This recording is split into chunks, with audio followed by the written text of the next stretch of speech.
Hi, it's John Kelly, and in this video I'd like to talk about the power of education. It's often said that education is power, and I believe that in sports, particularly for kids today, that having adequate education is so important. We ask our kids to play their sports year-round. We put a lot of pressure on them to succeed. The sport that I coach, softball, we play numerous games in a weekend, sometimes 8, 10 games in a weekend, with very little break for these young ladies. And whether your athlete is a boy or girl, whatever sport they play, education is something that isn't often thought of as part of the training regimen. Most sports, the kids, whether you're playing basketball, you're taking a lot of free throws, working on a lot of dribbling, working on a lot of physical skills, which you have to do to master. Same in football or same in softball, baseball, whatever sport it is, soccer, that your athlete plays. However, the educational part of that is something that is kind of lost. And let me tell you what I mean by that. In my Game Day Domination course, the 28 lesson course I created online for athletes and parents to do together, I talk about the need for both physical preparation and mental preparation. In the case of baseball and softball, kids spend countless hours during the course of a week or a season hitting a ball into a net. Before our games, we have a certain pregame routine, which is typically all about, mechanics. It's all about physical repetition. So we work on throwing, we work on hitting, we work on bunting, we work on doing things that are mechanical in nature. And for the most part, that's most of what athletes work on. But in reality, as I say so often, and talk about extensively in my Game Day Domination course, it's ultimately how your athlete performs at the most critical moments of the game, isn't it? How do they perform when the game's on the line? How do they respond to adversity and failure?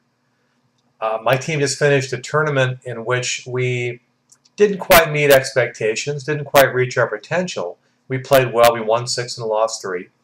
We'd had a tough game that led us into the loser's bracket in a 55-team tournament. Never a good thing. Means you're guaranteed to play a lot of games. We had to play 4 games to keep going on Friday. And we left the field Thursday afternoon, kind of a sour taste in our mouths of how we played. We lost to a team we thought we should have beat. We had played well up to that point in the tournament. And so we came out Friday morning, and yes, I knew we had to do all the physical skills, but I knew I had to hit the reset button up here.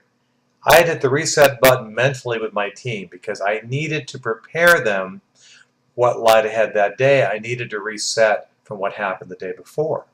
And all too often, young athletes don't have coaches or parents, not that they don't want to, they don't have the skill set to be able to give them that level of mental preparation that will allow them to show up on game day and play their best.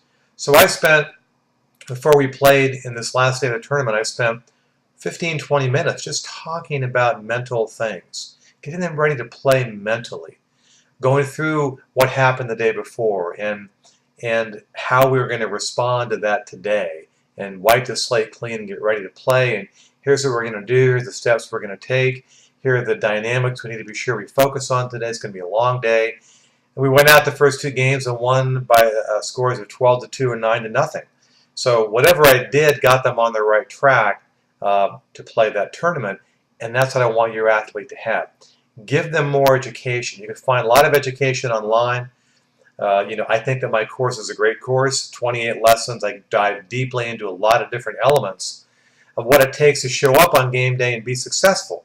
Because I don't care what sport your athlete plays, the odds of him or her being successful are not great. The game will get you at some point in time.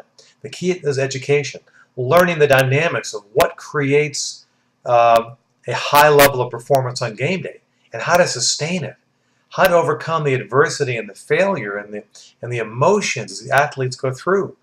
I'm coaching a 14-year-old girl, so imagine the emotions I have to deal with on a weekly basis, and they have to deal with.